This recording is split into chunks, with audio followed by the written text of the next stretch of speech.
नाजरीन, आपको आगाह करें भक्कर से, जहां हमारे ब्यूरो चीफ राना अमजद बोबी के मुताबिक डीपीओ भक्कर राना ताहिर रहमान खान की हदायत पर ट्रैफिक पुलिस जिला भर के बाजारों से नाजायज तजावुजात के खात्मे के लिए सरगर्म।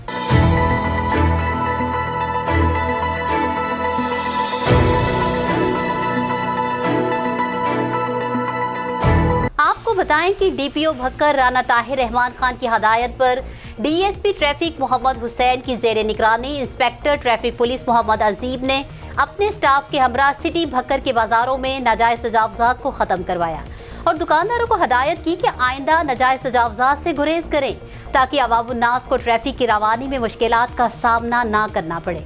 उन्होंने वार्निंग देते हुए कहा कि अगर आइंदा तजावुजात की गई तो कानूनी कार्रवाई अमल में लाई जाएगी। इस इकदाम पर डीपीओ भक्कर राना ताहिर रहमान खान ने इंचार्ज ट्रैफिक को स्टाफ समेत शाबाश भी दी। न्यूज़ स्टूडियो से फिलवक्त इतना ही। मजीद खबरों और अपडेट्स के लिए देखते रहिए BBC 11 हेडलाइंस न्यूज़।